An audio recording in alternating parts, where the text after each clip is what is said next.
Aimer les montres en 2024 versus 2004. Ne vous êtes-vous pas déjà posé la question de l'évolution de notre passion en seulement 20 ans ? En effet, aimer et éventuellement collectionner les montres a drastiquement changé en seulement quelques années. Mais sur quel point exactement ? C'est ce que nous allons voir ensemble dans quelques minutes. Bonjour à tous et bienvenue sur DMV, j'espère que vous allez pour le mieux. Je tiens à préciser que cet épisode n'a nullement pour objectif de dire que c'était mieux avant, ni de faire appel à quelconque passéisme. Personnellement, je n'ai jamais été nostalgique de quoi que ce soit et ce n'est pas aujourd'hui que ça va commencer. Je pense en effet que chaque époque apporte son lot de bonnes et de mauvaises choses. En revanche, j'ai voulu me poser et créer cet épisode afin de permettre à chacun, et moi le premier, de prendre un peu plus de recul sur ce que nous vivons actuellement. Et entre autres, sur la façon dont les marques promeuvent leurs montres et sur cette redistribution spectaculaire des cartes entre les petites et les grandes marques. Mieux comprendre sa passion en 2024 passe par une meilleure vision de ce marché il y a encore quelques années. Beaucoup d'entre vous n'ont pas connu cette époque en tant qu'amateurs. Je trouvais donc intéressant de jeter un œil dans le rétroviseur afin d'avoir une vision plus nette du présent. Le tout saupoudré de mes différentes expériences. Allongez-vous et fermez les yeux, Tonton Ed va vous raconter des histoires. Avant de commencer, sachez que cet épisode est comme d'habitude disponible en version audio sur toutes les plateformes de podcast, mais également en vidéo sur ma chaîne YouTube Démontrez-vous. N'hésitez pas à liker, à vous abonner et à activer les notifications pour ne rien louper et pour aider la chaîne à grandir. Pour ceux qui écoutent en version podcast, pensez à laisser 5 étoiles et éventuellement un commentaire. Si vous aimez DMV, c'est le meilleur moyen de me l'exprimer. Pour rappel, pensez à me poser vos questions en MP via le compte Instagram Démontrez-vous. Chaque semaine, j'en sélectionne une et y réponds en tout début d'épisode.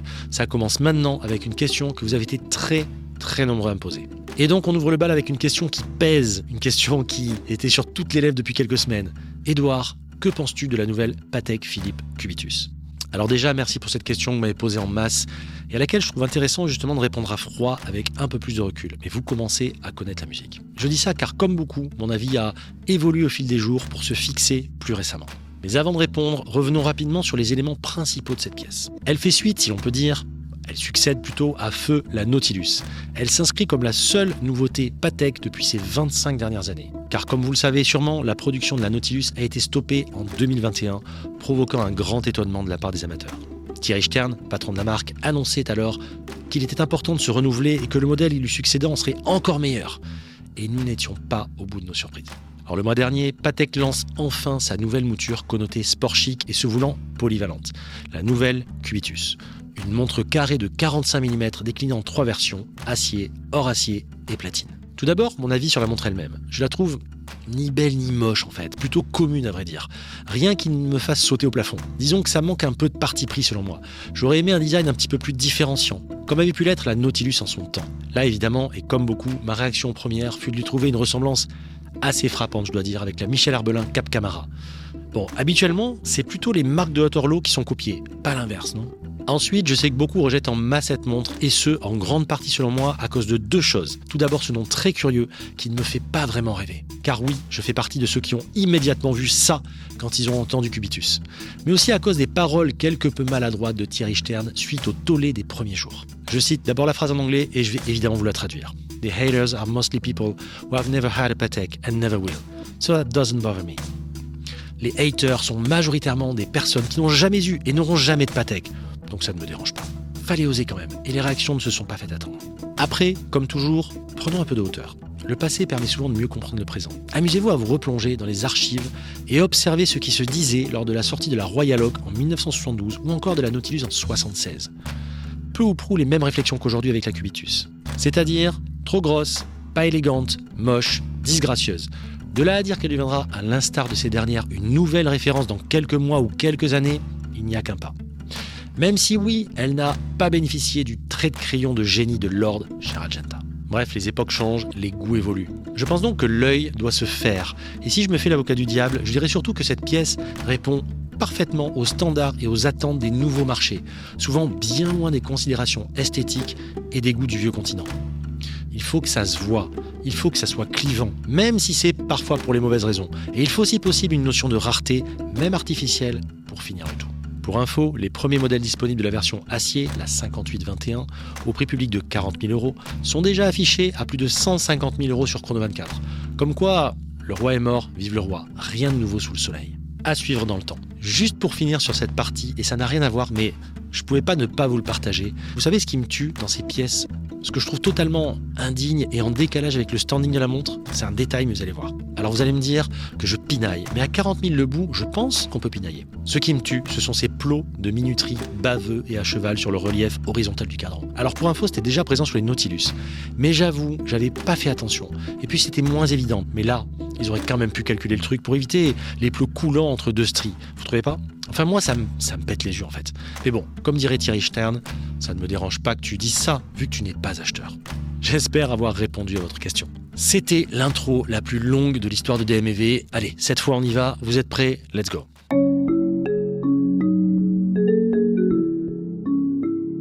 Aimer les montres en 2024 versus 2004. En seulement 20 ans, le marché de la distribution et surtout notre façon de collectionner les montres ont bien changé. Dans cet épisode, j'ai voulu souligner à quel point un amateur horloger est différent de nos jours. Car une fois de plus, prendre du recul permet de mieux comprendre certains phénomènes et donc de mieux les appréhender. À travers 4 points essentiels, je vous propose un voyage dans le temps. Et comme j'ai dit plus haut, le but n'est en aucun cas de dire que c'était mieux avant, car sur certains aspects, ce n'est clairement pas le cas. Point numéro 1. La demande, la popularité et le faire savoir. Dans les années 2000, la demande pour les montres de luxe était déjà assez forte, mais principalement concentrée sur les passionnés, les collectionneurs, les amoureux de l'objet, et il faut le dire, relativement concentrée sur certaines catégories sociales. Ceci dit, toutes ces considérations étaient invisibles pour l'immense majorité des gens, l'information n'étant pas si largement diffusée sur les réseaux sociaux, alors inexistants. En clair, à part une Rolex, une Cartier ou une Breitling, la plupart des non-avertis n'y voyaient que du feu. Il faut quand même se rappeler que les seuls canaux d'information sur le sujet étaient à l'époque les magazines spécialisés, montres magazines, etc., qui se taillaient la part du lion, donc de la montre shootée et imprimée sur papier glacé. Autant dire, aucun retour d'expérience utilisateur et rien à voir avec tout ce qu'on peut voir aujourd'hui. Les sites web des marques, mais qui étaient vraiment très différents de maintenant. Donc autant dire une info proprette et parcellaire. Les forums dédiés naissaient tout juste et sont restés pendant longtemps le moyen de s'informer hors canaux traditionnels. Et une fois qu'on a dit ça, plus rien d'autre. Fin de l'histoire. Ah oui, j'allais oublier bien sûr, quelques marchands en centre-ville des grandes métropoles. Vous savez, à l'époque, ces boutiques dadais immuables, où les modèles ne changeaient que très peu au fil des années et où jamais rien ne se passait. Et je me souviens d'ailleurs que je me faisais souvent la réflexion à l'époque en y entrant, dans cette ambiance trop feutrée, trop exclusive et donc complètement coupée du monde. On aurait eu le sentiment qu'il pourrait y avoir une bombe atomique à l'extérieur. Je pense que le vendeur ou la vendeuse aurait continué à me montrer et à me faire essayer des montres sans même regarder à l'extérieur. C'est d'ailleurs ce qui perdra beaucoup de boutiques par la suite. Il était d'ailleurs très courant à l'époque qu'une pièce reste plusieurs mois, voire plusieurs années en vitrine, même chez Rolex, et oui. Et je me souviens de mes amis à l'époque qui étaient super étonnés que j'ai le courage à 20 ans de sonner et de traverser le sas. Et c'est exactement pour ça que je vous encourage tout le temps, à passer les portes sans scrupule pour faire bouger les lignes. Et les lignes ont déjà bougé, mais je vous assure, il y a 20 ans, appuyer sur la sonnette, passer le sas, entrer dans une boutique, prendre son courage à deux mains, prendre sa respiration et demander à voir 1, 2, 3 pièces, c'était pas rien. Ça allait encore dans certaines boutiques, mais ça a quand même pas mal changé. Aimer les montres à l'époque, c'était un peu considéré comme une passion de vieux, un truc bizarre, un truc chelou. Je me souviens que quand je disais du haut de mes 25 ans au cours d'un repas ou d'une soirée que j'étais passionné de montres, après qu'on m'ait demandé, parce que spontanément j'en parlais jamais, on me regardait un peu comme une bête curieuse. Et j'exagère pas, c'est vraiment ce qui se passait. Contrairement à aujourd'hui, c'était clairement pas vu comme un truc cool. Aujourd'hui, ça a bien changé. La popularité des montres de luxe s'est élargie, attirant non seulement les passionnés, mais aussi un public plus jeune. Et revers de la médaille depuis environ 10 ans, attirant en masse des investisseurs du dimanche. Vous savez, ceux qui pensent avoir réinventé la roue, qui déboulent, font un all-in et pensent hacker le système. Alors certains l'ont fait, et d'ailleurs se sont pris une belle plus-value au passage. Mais combien ont espéré et finalement perdu à ce petit jeu ? Surtout sur les vintage, car c'est comme tout, ça s'apprend et c'est jonché de pièges. Entre 2004 et 2024, beaucoup de changements sont à noter. Or, cette modification profondément structurelle, c'est selon moi globalement opérée de la façon suivante, même si on peut toujours trouver des épiphénomènes. L'arrivée des réseaux sociaux, à commencer par Facebook, puis Instagram, puis TikTok, qui ont rebattu complètement les cartes et complètement transformé le secteur, provoquant l'explosion d'une demande mondialement uniforme, et donc de la valeur des pièces les plus connues. Car oui, quand on démarre, on veut tous de la rêve, de la légende, ce que tout le monde va approuver. L'homme est un animal social. Et comme une conséquence de cela, sont venus se greffer tous les trafics illégaux, qui ont vu en l'horlogerie un moyen rêvé de blanchir l'argent. C'est petit, c'est liquide, c'est facile à écouler et ça peut même se porter au poignet pour passer d'un pays à l'autre. Car sans déclaration préalable, on ne peut transporter en liquide que jusqu'à 10 000 €. Alors qu'il ne vous sera rien demandé de particulier si vous portez une montre à plusieurs dizaines, voire plusieurs centaines de milliers d'euros. Et ça, à l'ère du tout digital, du tout traçable, les trafiquants l'ont vite compris. Ajoutez à cela l'arrivée des cryptos et vous avez le cocktail explosif qu'on a connu il y a quelques années. ayant totalement transfiguré la composition des amateurs d'horlogerie en seulement 10 ans et créant au passage un énorme appel d'air. Et ce qu'il ne faut pas oublier dans tout ça, c'est aussi le changement mondial en 20 ans. En effet, en 2004, le marché horloger était assez concentré sur l'Europe, les États-Unis et le Japon. Or, en seulement 20 ans, il s'est très largement étendu, avec l'arrivée de la Chine, mais aussi des Émirats, tous deux très friands d'horlogerie de luxe. Et oui, l'intérêt pour certains modèles a grandi énormément, avec dans les années 2015 l'arrivée massive des listes d'attente et de toute cette catégorie d'amateurs qui se sont pris de passion pour tous les modèles qui n'intéressaient auparavant que d'obscurs geeks comme moi par exemple. Nautilus, Royal Oak, Tank, Rolex Sportive et j'en passe. Je vous l'avais déjà dit, mais je me rappelle vraiment très bien, lors de soirées soirées horlogères, quand je parlais que j'aimais la Royal Oak, que j'aimais la Nautilus, qui était déjà plus cher que le reste, mais pas dans les mêmes proportions qu'aujourd'hui. En gros, une Royal Oak ou une Nautilus coûtait à peu près 2 fois plus cher qu'une Rolex, ce qui les rendait coûteuses, mais encore accessibles pour quelqu'un qui vraiment voulait s'énerver dessus.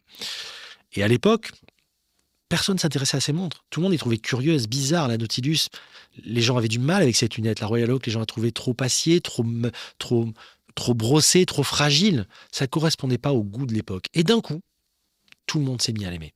Petit flashback aussi, par exemple, petite anecdote, lorsque je travaillais sur Paris, entre 2006 et 2016, je prenais souvent le métro, le RER, je rentrais parfois à pied tard dans la nuit, RATP, rentre avec tes pieds, les Parisiens connaissent, et je portais sans le moindre problème mes Rolex et autres, sans même me poser la moindre question, mais même en manche courte, même l'été.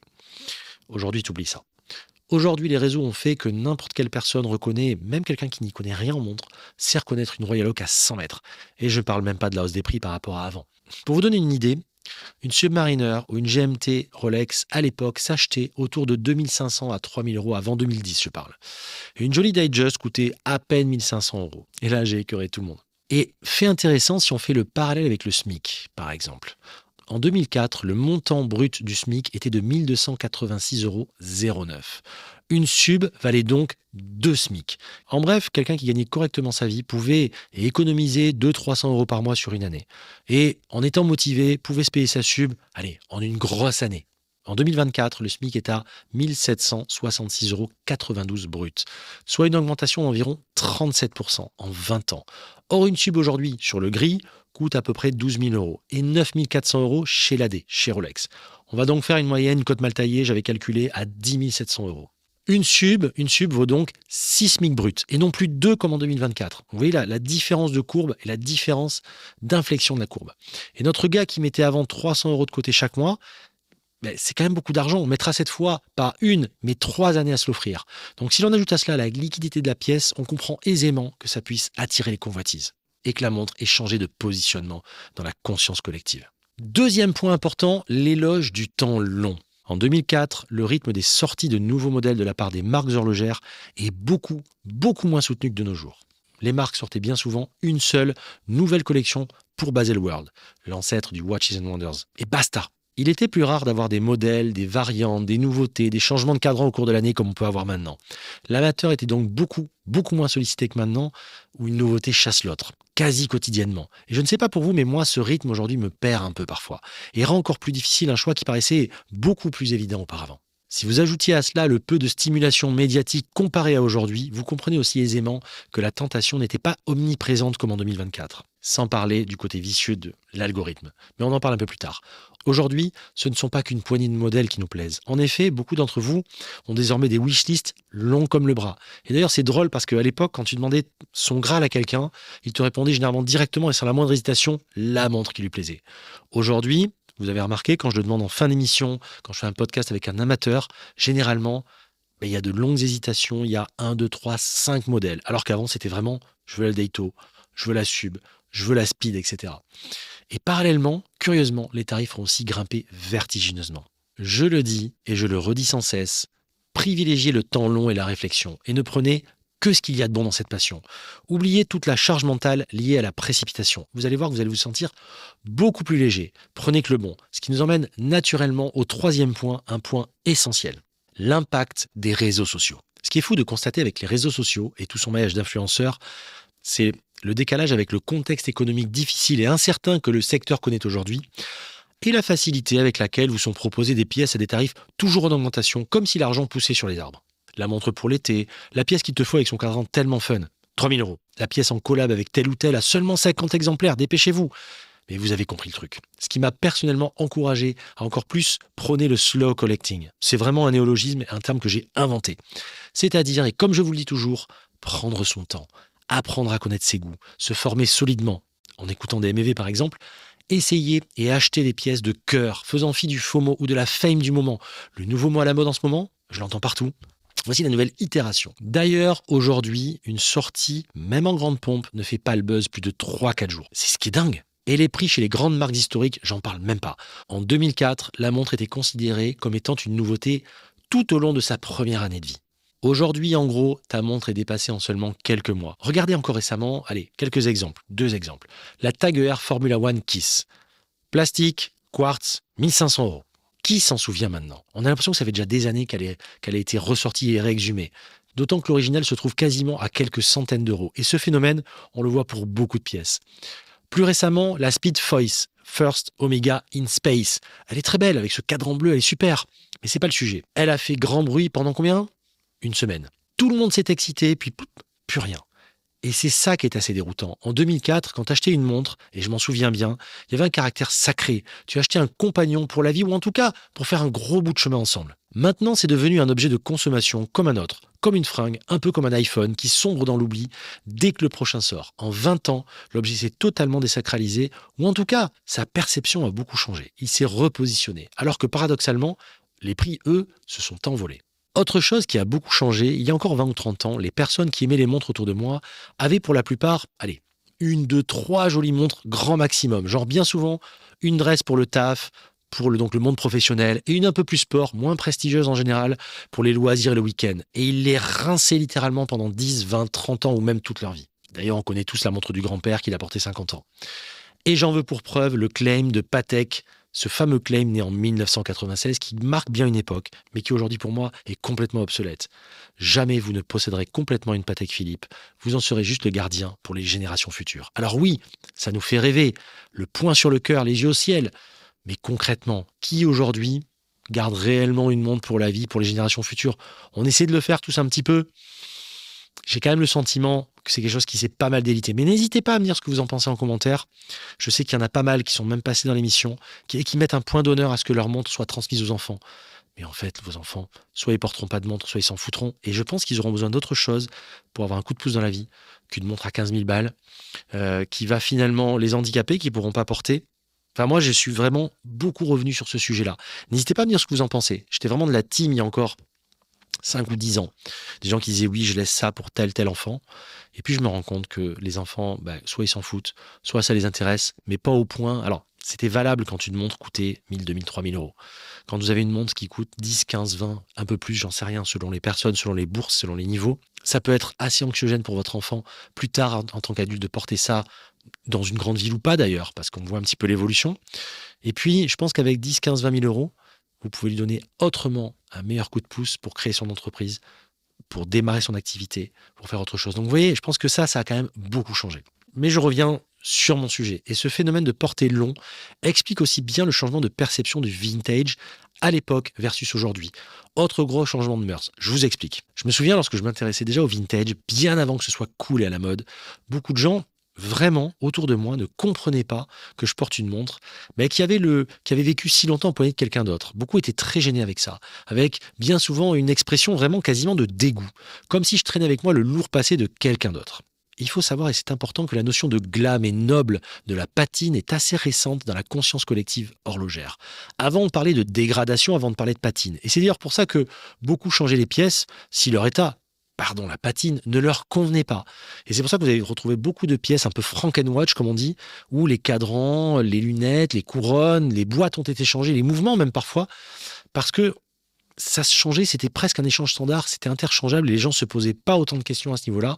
Une montre était faite pour durer, une montre était faite pour garder toutes ses specs d'origine finalement. Et il n'y avait pas ce côté patine.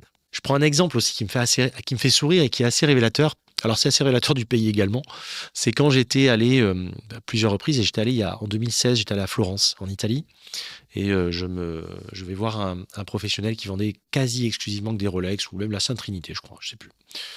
Et il avait beaucoup de Rolex vintage, très sympa, très belles. Souvent en Italie, ils ont des montres qui sont vraiment très belles, parfois juste en apparence.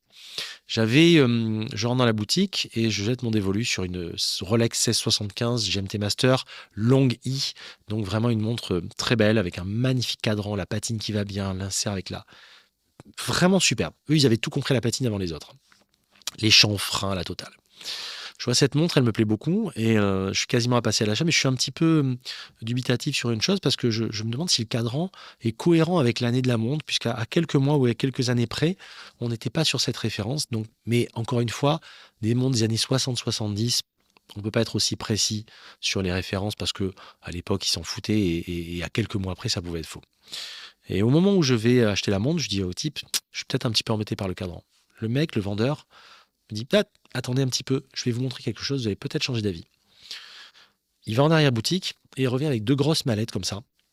Une première où il y avait toutes les lunettes avec tous les dégradés de couleurs que tu pouvais imaginer, du faded, du violet, du purple, ce que tu voulais. Il me dit, vous prenez la lunette que vous voulez, si l'autre ne vous plaît pas. Alors un quart d'heure avant, il m'avait dit lunettes d'origine, etc. Bref, passons. Deuxième mallette, et c'est là que c'est un peu plus grave, il me sort, il m'ouvre la mallette et il y avait, sans vous mentir, 30 cadrans de Rolex 1675 avec toutes les périodes, toutes les nuances de patine. On aurait dit un Pantone, le truc. On aurait dit un pantonnier, le truc. Et vous choisissiez l'année du cadran, si c'était un Zinger, si c'était ce que vous voulez, si c'était un cadran plutôt gris, plutôt noir, si c'était un long I, pas un long I, etc. Il disait, vous savez quoi, vous allez prendre un café, aller déjeuner, vous me laissez 1 heure et vous récupérez la montre avec le cadran de votre choix, c'est le même prix, c'est pour moi, c'est normal. Alors moi, ça m'a quand même un peu freiné. J'ai quand même pris la montre avec le cadran à l'époque parce que j'avais relativement bien acheté la montre et puis elle me plaisait, donc encore une fois on n'était pas dans les mêmes c'était en connaissance de cause, donc ça me dérangeait pas. Ce que je n'aime pas, c'est quand on me cache les choses. Mais avouez que c'est quand même surprenant et c'est assez parlant de l'optique il y a encore une dizaine d'années. J'ai eu le cas à Paris dans une boutique où je suis arrivé pour chercher une Datejust pour un client et je cherchais je crois que c'était un cadran noir, et la personne me dit voilà, j'ai celle-là, celle-là, celle-là, celle-là. Et si vous cherchez telle référence, pareil, vous allez prendre un café, vous venez dans 1 heure et voilà les cadrans que je peux vous passer. Pour moi, c'est un no-go absolu. Donc faites attention à ça. C'est ni bien ni pas bien en fait, mais c'est juste qu'aujourd'hui, quand on connaît la difficulté de revendre une pièce quand elle n'est pas dans son pur jus d'origine, c'est un peu compliqué. Si vous faites une bonne affaire, que la montre vous plaît, vous savez que vous allez la garder, mais il n'y a aucun problème en fait. J'ai acheté des montres en connaissance de cause comme ça à une époque, en me disant je sais que le cadran n'est pas d'origine, le mec me l'a dit. La montre me plaît comme ça, je l'ai achetée 30% moins cher que son prix normal, et je sais que quand je la vendrai, je le dirai, et elle sera 30% moins chère. Pas de problème. Là où c'est plus grave, c'est quand les gens ne vous le disent pas. Je ferme la parenthèse, c'était juste pour vous dire un petit peu la différence par rapport 2004, 2014, 2024. N'oubliez pas également, et ça c'est important, qu'encore en 2024, pour faire le comparatif encore, avant, la plupart des montres vintage de grandes marques qui valent aujourd'hui un rein n'étaient encore à l'époque que de simples montres-outils à quelques centaines, voire quelques milliers d'euros pour les plus chers. Une 50 Fathom, une Polaris, Jaeger-LeCoultre, une Vulcain Nautical, une Rolex Sub, une Sidewaller, etc. Ça valait quelques milliers d'euros à peine. Donc on les utilisait comme des tools aussi. Et ça a été quand même le gros changement. Si on fait 2004, alors je dis 2004, c'était pour avoir les 20 ans, mais peu importe, autour de 2000 ou même 90, 2004 et 2024, c'est quand même le gros changement. C'est qu'aujourd'hui, ces tools, elles ont fini dans des coffres parce qu'elles sont trop chères. C'est un petit peu ce que je déplore. Et elles ne sont plus portées. Moi, je porte toujours mes tools. Elles sont là pour ça. Et elles ont été conçues pour ça. Dans les années 2005 à 2010, pour vous faire un petit flashback là-dessus, et pour donner une idée, j'ai acheté mes speeds pré-moon, dont les speeds avant l'inscription et avant le premier alunissage, c'est-à-dire les speeds qui ont vraiment le fond plein, sans la gravure First Watch Worn on the Moon. Dans leur jus à l'époque, je les achetais pour quelques centaines, voire quelques milliers d'euros à peine. Je les faisais retaper. Je faisais à l'époque relumer les aiguilles parce que bien souvent le tritium était parti et l'aiguille était vide en fait. Et on avait, avec une poignée d'amis, demandé à notre horloger de l'époque, il se reconnaîtra s'il écoute et s'il regarde, de créer et de teinter la patte luminescentes afin de créer cette fameuse patine artificielle. À l'époque, ça n'existait pas. Alors aujourd'hui, ça peut paraître anecdotique parce que tout le monde le fait, mais à l'époque, on avait dit au gars, bah, écoute, est-ce que tu peux mettre une petite teinture, quelque chose pour teinter le lumi. Il faisait des essais avec son petit truc et il nous montrait, il disait, est-ce que la teinte te va? Et après, il nous relumait les aiguilles, mais c'était lunaire et le mec ne comprenait même pas. Alors, il le faisait parce qu'il nous faisait plaisir, mais il comprenait même pas ce qu'on voulait lui demander en fait. Et c'est comme ça qu'on a commencé à avoir les premières patines artificielles sur les montres. Et je les faisais réviser, je les portais comme des vrais tools en fait. Je leur mettais, on mettait le bracelet qu'on trouvait, le bracelet qui nous plaisait, etc. On se posait pas de questions et on essayait surtout d'avoir une cohérence historique de la montre. Et quelle galère quand je voulais vendre ces montres. Et mes amis collectionneurs le savent aussi parce qu'ils ont connu cette même galère. C'est des montres en fait qui n'intéressaient qu'un petit cercle vraiment hyper restreint d'acheteurs. Donc quand on voulait vendre une Premoon, quand on voulait vendre une Nevada, quand tu voulais vendre une Aquastar, une Deepstar, etc., une Titus Calypsomatique, ce genre de choses, moi j'ai tous ces trucs-là. Mais c'était galère à vendre et quand on les vendait, je peux vous garantir qu'on était super contents. Aujourd'hui, c'est des montres qui ont triplé, qui font x5, qui font x10 et que les gens recherchent, qui sont vendus quasiment dans le cercle d'amis avant même qu'elles passent en annonce. Et pareil, ce qui est assez drôle aussi, qui a beaucoup changé en 20 ans, les AD et les marques en fait comprenaient pas vraiment pourquoi on se prenait de passion pour ces vieilles montres alors qu'il y avait les nouveaux modèles. Et clairement, ils nous prenaient pour des extraterrestres. En fait, on n'était pas un marché pour eux, on les intéressait pas puisqu'on n'achetait pas chez eux ou très peu chez eux. Et il y avait même parfois, de la part de certains vendeurs, je dois le dire, quasiment une forme de mépris à l'époque. Donc pour résumer, à cette époque-là, et avec le temps, plus de passionnés, plus d'intérêts ont eu pour conséquence naturelle d'augmenter considérablement les prix. Et cela a réveillé les grandes marques qui se sont dit « T'aimes le vieux modèle ? Pas de problème, on va t'en refaire à l'identique. Tu aimes les vieilles patines ? T'inquiète, on va brunir le lumi, t'inquiète pas. » Et là, depuis 10 ans, c'est la déferlante des revivals. Certaines marques ne savent faire que ça depuis et peinent à se renouveler, ce que je déplore. Alors au début, c'était cool de voir les grands classiques. Moi, nous, ça nous est tripé de voir ça. Les montres qu'on avait aimées, puis les prix étaient encore à peu près corrects. Début 2000, le premier revival, par exemple, de la Speed 1957 Brodaro. Je vous la conseille d'ailleurs, c'est un super achat cette montre. C'est encore assez accessible.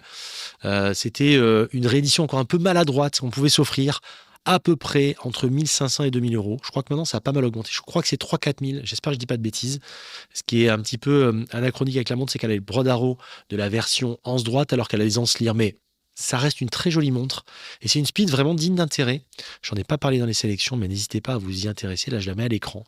Et vous voyez quand même, c'est une montre très, très cool. Mais très vite, comme un biais naturel, comme toutes ces petites revivals ont intéressé beaucoup, eh ben, ils ont fait quoi? Ils ont inlassablement tiré sur la corde, ils nous ont sorti toute leur gamme. Donc on a eu droit à toutes les gammes de toutes les marques avec le revival, et encore aujourd'hui, bien sûr, vous le savez. Alors quand ce sont des petites marques autour de 1000-2000 euros qui le font, c'est super. Mais quand toutes les marques nous sortent les éditions limitées et de surcroît impossible à obtenir, le tout à des dizaines de milliers d'euros, il y a un moment où ça coince. Et c'est ce qui est arrivé depuis quelques années.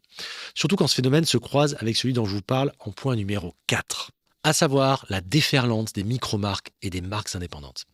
Retour en 2004, qu'est-ce qu'on avait comme micro-marques et marques indépendantes à l'époque? Mais pas grand-chose à vrai dire. Sinn, ouais je dis Sinn, Stova, Marathon, CWC, Cabot Watch Company, pour ne citer qu'elle, par exemple, dans la gamme des tools accessibles. Mais là où c'est plus drôle, c'est que les grandes marques observaient avec un air narquois et un petit peu du haut de leur perchoir, non sans ironie, la naissance d'autres marques qui arrivaient et qui allaient tout changer. Cette fois-ci beaucoup plus haut de gamme, beaucoup plus disruptive, et dont vraiment certaines allaient complètement bouleverser la redistribution des cartes. Je pense notamment à De Bethune, Richard Mille, FP Journe, Daniel Roth, pour ne citer qu'elle, il y en avait d'autres. Ce sont des marques qui, entre 1995 et 2005, ont tout changé et ont tout redistribué. Et 10 ans après, à partir de 2015 environ, arrivèrent peu à peu toute la vague des micro-marques et des marques indépendantes accessibles. Et là, beaucoup d'amateurs ont peu à peu changé leur façon de collectionner. Un peu lassés par toutes ces listes et autres snobismes de la part de certaines marques, s'imaginant, à tort, intouchables et pensant que la demande durerait toujours et pour toujours. Le temps nous montre aujourd'hui que ce n'est pas vrai. Sans parler du retour de toutes ces petites marques, toutes ces petites pièces que les amateurs affectionnaient tant, mais qui n'existaient évidemment qu'en vintage à l'époque, mais qui étaient fragiles, peu portables au quotidien, des pièces parfois difficiles à trouver. C'est des pièces en fait qui n'intéressaient personne à l'époque. Je pense à Nevada, Vulcain, c'était vraiment un truc de geek. Oleg Weiss, ZRC, et plus récemment Favre-le-Bas. Et ça a été vécu et vu comme un retour de flamme de cette espèce de péché par excès de confiance de la part des grandes marques. Donc les petites marques à taille humaine, que j'appelle comme ça affectueusement, étaient animées en opposition, donc avec des fondateurs, des repreneurs habités par leur métier, mais vraiment avec un gros contraste avec toutes ces cathédrales froides et sans passion. Et c'est bien dommage parce qu'il y a vraiment des marques dans le lot que j'aime beaucoup et que j'aimerais bien voir revenir plus sérieusement. Et c'est la raison pour laquelle on a créé le Time Fest, pour aller dans le sens de cette proximité et de cette ligne directe entre créateurs, repreneurs et utilisateurs. En bref, pour résumer, vous l'aurez compris, chaque époque a ses bons et ses mauvais côtés. Collectionner avant était très cool, mais l'accès à l'information était beaucoup plus réduit, le choix moins large, et partager sa passion était vraiment plus compliqué parce que le cercle était beaucoup plus restreint. En revanche, les pièces étaient beaucoup plus accessibles financièrement, et les sollicitations et autres injonctions à l'achat étaient plus rares. Aujourd'hui, force est de constater que le choix est assez dingue. Les indépendants, les micro-marques ont réussi à trouver une place prépondérante dans ce milieu auparavant un peu trop feutré, un peu trop polissé. Globalement, ça se détend, ça se veut plus polyvalent, mais sans oublier tous les modèles dress, les modèles petit diamètre, qui font leur grand retour depuis quelques années. Et je suis très content de voir ça, parce qu'effectivement, ne serait-ce qu'à 10 ans, en 2015, porter une montre de moins de 38 mm, porter une montre Horacier, une montre or ou une montre dress, mais personne n'en voulait. Tout le monde ne voulait que des tools, que des plongeuses. Gageons simplement que ce ne soit pas qu'une mode. Et vous, vous en pensez quoi? Vous pensez quoi de tout ce que je viens de dire? Quel élément vous a le plus touché ou même surpris, ou lequel a fait le plus écho dans votre esprit et dans votre cheminement d'amateur et de collectionneur? N'hésitez pas à m'en faire part dans les commentaires, j'ai vraiment hâte de savoir ce que vous en avez pensé et ce que vous en avez retenu, et finalement ce qui influera peut-être dans votre choix et dans votre cheminement.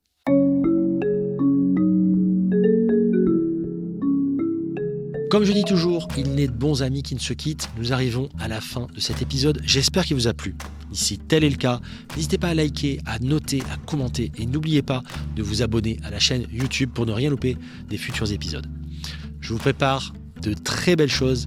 À partir de la semaine prochaine, on revient et on renoue avec le format long.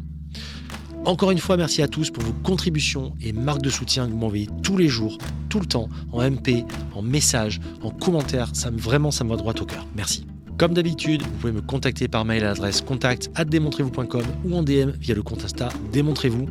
N'hésitez pas, je le répète, à me poser vos questions. J'en sélectionne chaque semaine une et je réponds en début d'épisode. Et maintenant, voici venu le temps de notre adage. Un adage que j'aime beaucoup, mais écoutez plutôt. Douter de tout ou tout croire, ce sont deux solutions commodes qui, l'une et l'autre, nous dispensent de réfléchir. Henri Poincaré. Je vous laisse méditer là-dessus. Je vous dis à vendredi prochain dès 6h. Et surtout, et comme toujours, portez ce que vous aimez. Ciao!